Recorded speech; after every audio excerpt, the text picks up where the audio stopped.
family tree stuff. Tell us all about it. Yeah. How big is it? And I know it's many pages Well, thick. I'm just doing the Nazareths of Moira. Okay. And how many names on the list? I've got now around close to 5,000. Wow. Then you're beating my friend Albert Govia, who actually got about 3,000. Okay, but you know they may be common. Yeah. But yeah. Because they can't be that many. But these are not all Nazareths. They're Yeah. Nazareths and their descendants. Yeah, So and their spouses, and their They spouses. may not be like Yeah. Archbishop Philip Neri. His mother was a Nazareth, so he's on the tree.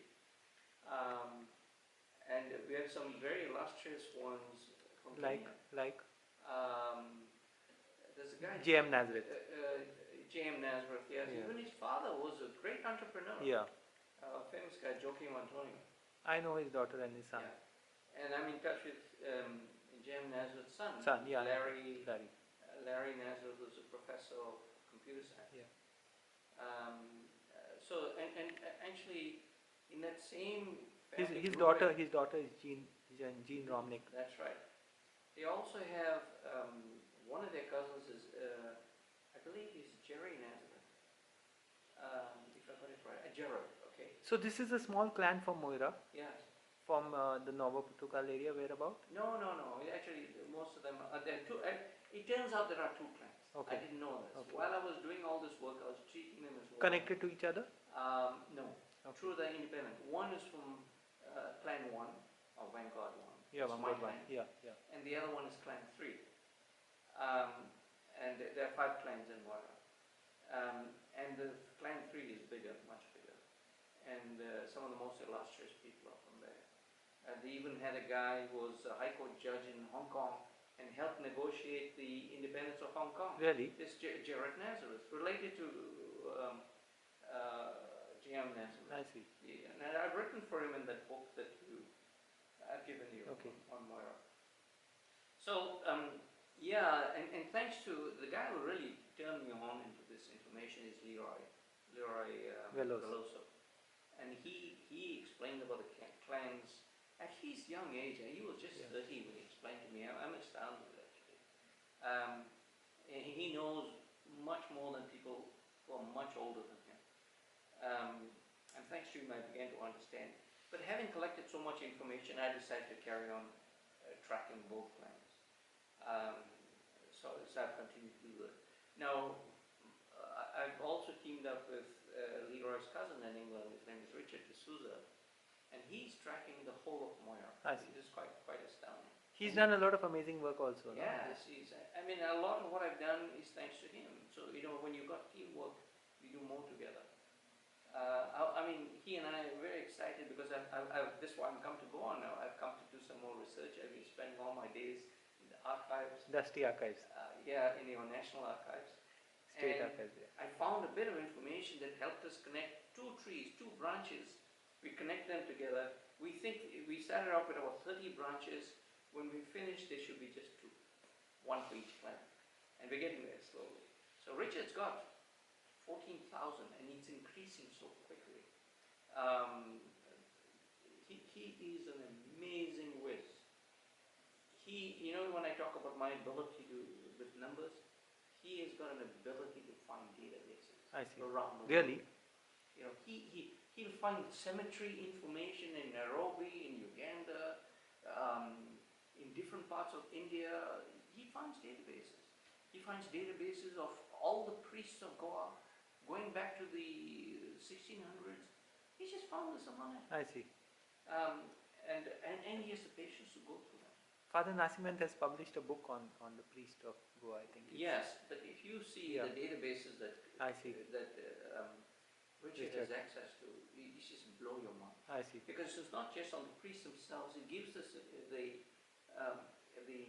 genealogy of the priest. It gives his parents, his grandparents, family. Wow. They collect all these things and it's put onto a database. And whether they decide to complete the priesthood or not, they're still on the database. I see. So it's a wonderful source of information. So thanks to Richard, he's something else. I'm most grateful to him too. So this family tree stuff, it started in 1990, I think. We just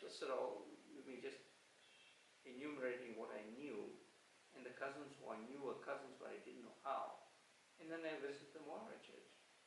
And to my luck, I looked at the section of the books, the births book, which were done in nice columns. And they started there, I don't know, they had it for a period around 1900, where everything was in nice columns, so I didn't have to understand Portuguese. I could just read it off and put it on. If I had looked, in fact, by the time I got to this part where they write a narrative, I had most of the information I wanted. If I had started off looking at the narrative, I would have never got lost. I would have never started. By the time I came to the archives in run 2 in 2007, Okay. I decided, let me try and really do some more work. So there was a big gap between 1990 and 2007.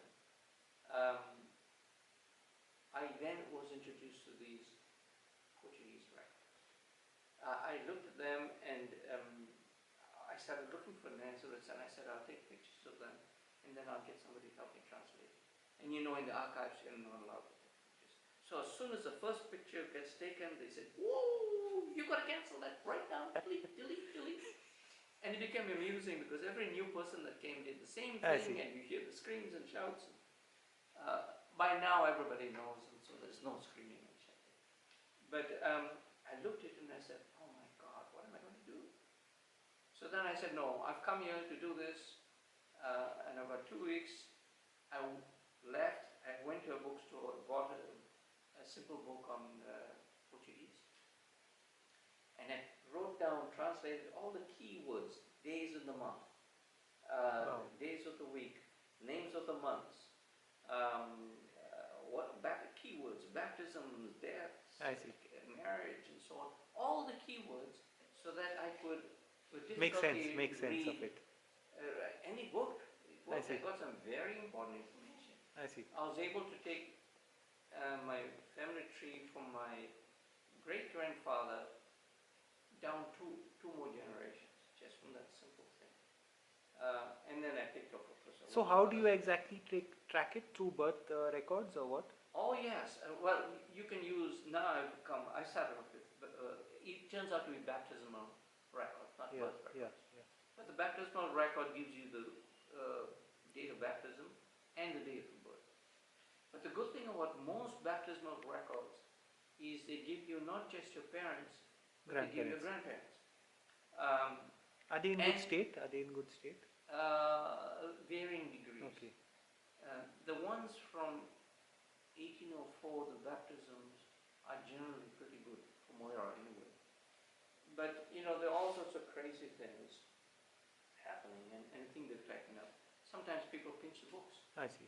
You know, I met a friend of mine in Toronto, and he pinched the book of Home Village. I see. What is his rationale? He said, nobody's taking care of them. So I decided, I'm going to take care of it. But I said, you know, I had never seen them before. And I later on said, what will happen when he dies? True. This thing's gone. And he did die. And he was a bachelor. Oh gosh. I don't know, there was a chart in the book. I mean, I cringed. I hope the rumor that there are duplicates being held somewhere are true. But I haven't found anybody who is in the know who knows what this duplicate is. Anyway, back to the quality. Yeah. And I looked at the Moira ones from 1804, the baptisms are not too bad. If you ask me tomorrow, I'm going to try and look at the death ones. I'm told that some of them are in pretty bad shape. Why the death ones are in bad shape is beyond me. You would think the baptisms would be more important, but they are not too bad. But even when they are in good shape, they're very difficult to read. Because not only are they in Portuguese, but they're handwritten. And some people got good writing, some got poor writing. And then they start squeezing them up sometimes, squishing it to save paper. They write in short forms because people were poor in those days. They're trying to save ink. So, just for one example, instead of writing Nazareth as full, they would put N-E-Z and there would be an E and an accent with a dot underneath. Or they might put TH dot underneath, depending on whether it was Nazareth or Nazareth. Mind you, there's the same rule, and they pronounce the same way. So Nazareth became Nazareth along the way as it got anglicized? Yes, but you know something? when I look way back in 1804, Yeah. what kind of English influence you had, I don't know. I said, that's not quite true, right? That's when Goa was occupied by the English. Maybe Yeah. that was it. Because in 1804, my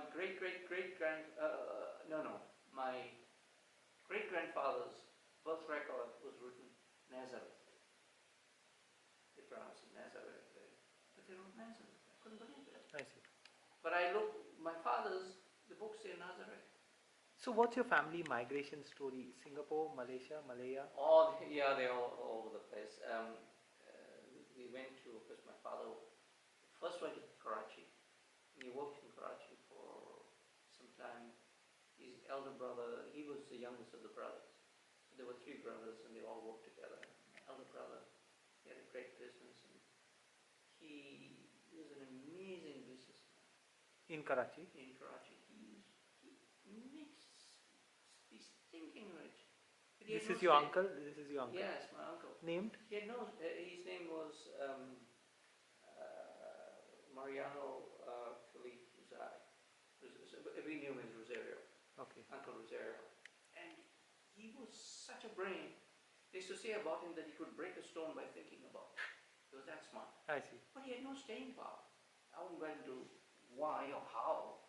But he'd lose interest in the business. He was doing rollicking business, open up another business, the business would go bankrupt, the other one would become really well, I see. lose business and lose. And then my, That's a sign of genius, probably. yeah, he was a genius. And then his second brother got tired of this. No, no, no. Sorry, he got tired of it. He got tired of this Okay. business going under, so he told my father, he gave him a bit of money. He said, he said, Sebastian, go to Goa and get someone to take you to Africa, and maybe you'll make something of your life. In which year this was? This was in 1920s. I see. And in 1924 he went to Uganda. He made something. I see. Over here, he was such a rascal, I'm told. My aunt tells me that all the teachers hated him. But they would promote, he failed every grade, but they couldn't stand him for more than 1 year, so they promoted him. And my grandfather said nothing good would come of this guy. He ended up becoming the pillar of society in Uganda. And Uganda didn't really have a leader, but if they had one, it was my father. And it was a leadership of love. He was a real unifying figure.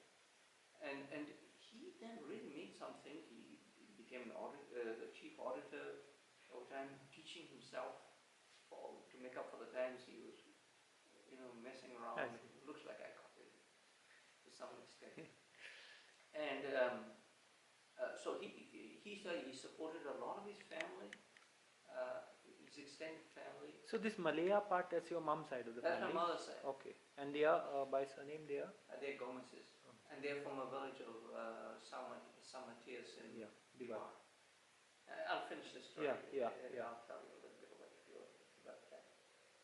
So he then makes a go of it, and you won't believe it, the second uncle of mine, he then went to the Middle East, and I met his messmate from Karachi in Toronto, and we became good friends.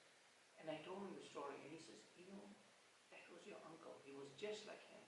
He could give fantastic advice to everybody, but he could never follow it himself. My wonderful uncle, he was a great comedian, but he died back in Moira. Not a great story. I see. Not a wonderful guy. So my father ended up in Uganda that way, and did quite well. So we stayed there. My mother went to Malaysia. This is a great story. From where she went? She went. They're from the Divar. village San Matias. She didn't. She's born in Malaysia. Okay. But her grandfather, her father, had an orchestra at the time of the silent movies. Okay. There was this huge industry that I didn't know about. It was not just him. Yeah. His brother was also head of an orchestra. Also came to Malaysia later on. He took him. And this is a whole industry. Not In which part of Malaya? in Kuala Lumpur. Kuala Lumpur. And so he had an orchestra there, and I looked in their historical society, and they credit him with bringing classical music to Malaysia. He was the first person to bring it. So the British gave him a contract to play in the theatres there while the silent movies were going. And when that industry died because the talking movies came out, he opened up a music shop. Called what? I don't know. He was bombed much earlier by the Japanese. In KL. In Kuala Lumpur, in KL. I have my theories as to why he remained there. My grandfather and most of his family were quite short. Even shorter than I am. I'm pretty short. And Malaysians are pretty short. When I went there, I could barely get my size. I was tall for most of them. I think they changed now.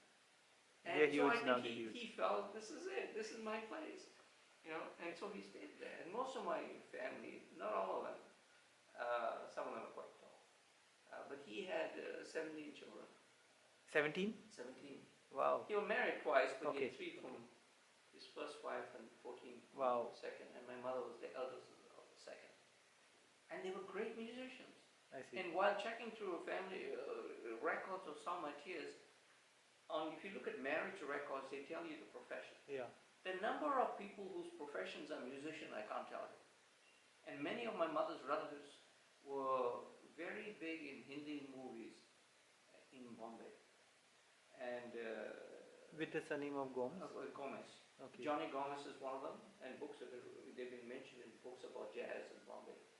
And Joe Gomez was another, and Joe Gomez retired here, and his wife is here now. Joe died a few years ago. And their children also were good musicians. So, very musical family. And the closest I came to that is I had a rock band in my teenage years. Till I was about 20, I think. I see. I think my grandfather would turn in his grave if he knew I was playing rock music. He was a classical musician. And Peter plays the clarinet. He was a good, fairly decent. So they're a big family, but 90% of the Goans in Malaysia are either my relatives or married to them. I see. And it's life would have it. How many Goans would there be in Malaysia now? I would say, well, now they're beginning to move. A lot of them are going to Australia. Yeah. But I hazard a guess about 200. I see. They're not that many. And my Nazareth side, some of them went to Singapore. So my second cousin, he was a professor of history in La Trobe University. Philip Neri, his name is also Philip Neri, Nazareth. Okay. He was a professor of history there, and they credit him with some very good work on in Singapore in their history, which I was surprised. I read it recently. So there were a few Nazareths, just coincidence, and one of them married one of my cousins in Malaysia. I see. So there was that. Alberto Gomes is also related to you. Yes, he's my first cousin. Okay, first cousin. And he's an anthropologist at La Trobe. At La Trobe University. And I knew his colleague, whose name was Professor Richard Newman. Robert Newman. Yeah, I met him in Goa here one day. He's still around, he's quite active. Yes, he's retired now. I phoned him and talked to him. In Marblehead. Yeah, I lost track of him for about 15 years. I see. I met him here at Chandor when I went to visit Chandor. Okay. Just to see what Chandor was like. And he was there, and I find out that he's an expert on Goan anthropology. I learned so much from him. And here's this guy teaching Australians that Goan's been multicultural for 1,000 years, and that they can learn a lot from him. I learned a lot from him. So the multiculturalism of Goans predates the Portuguese. True. So he said. And Peter has discovered that in his writing program. So it's not something new in Goa. Peter says that Goans have written in 13 languages or something. Oh, I'm not surprised. Goans, you see, our history is easy to get lost with people. I started when I was president. I was also editor of our newsletter, and I started publishing interviews with people who had achieved a lot. We had a guy who one of the early inspectors of police in Toronto. So I interviewed him. I interviewed somebody who had become a vice president of a bank, a woman. So I did some interviews, and I got some real criticism for it from a young woman. And she says, why the heck, you're showing these people, I mean, who the heck are they? Why do we want to be elitist? And so I actually replied to her in print, and I said, look, our problem is, because we got all these Portuguese names, our history is going to get lost with somebody else. And I asked her this question, which you know, but most people didn't at the time anyway. I said, what have these people got in common? Norberto da Costa, Lata Mangeshkar, Father Abi Faria, and I named another one. She said, what have they got in common? And I said, they're all Goans. But you don't know, because our history is getting lost with somebody else. At best, somebody might know Lata Mangeshkar, but even then, a lot of people in Goa at that time didn't know that. Yeah. And now everybody knows. Yeah. And all these three people everybody knows, but it's so easy for us. I asked one day the former mayor of Toronto whether he had met any Goans. And he said, well, not that they've identified themselves to me. But he knew Fred De Silva very well. Fred had been building a whole bunch of non-profit housing for the city of Toronto. And the mayor knew him. I see. But didn't know he was a Goan. I see. And you see, if you don't ask... Yeah, you probably think you're Portuguese or whatever. Yeah, so you never know. But mind you, my professor, Ogilvy, when I was doing my master's in statistics, Professor Ogilvy asked me, so John, where are you from? And I told him, I said, look, I don't think you know where I come from. So what's the point in telling me? So he says, well, try me. He says, well, I come from a part of, called Goa in India. And he said, oh, yes, I know. He says, my grandfather was a Pereira. Really? Yeah, he was from here. My goodness. You saw him, you would never believe. Really? Yeah. So, more people now know than we believe. Yeah. In fact, now I'll always introduce myself as an Indian first. I'll say Indian origin because I have multiple personas. I find it hard to totally identify. There's a lot of African in me. I do not say that I'm an African Goan. That's not what I am. When I am Goan, I'm 100% Goan. When I'm an African, I'm an African. Because if I'm with my African friends, you'll even see the way we joke is different. It's as if something in the brain goes click. They switch there. Yeah, and we joke differently. Mind you, as long as they stay longer in Canada, they too are changing. Their children are changed. True. So when I talk to their children, I realize I'm more African than they are.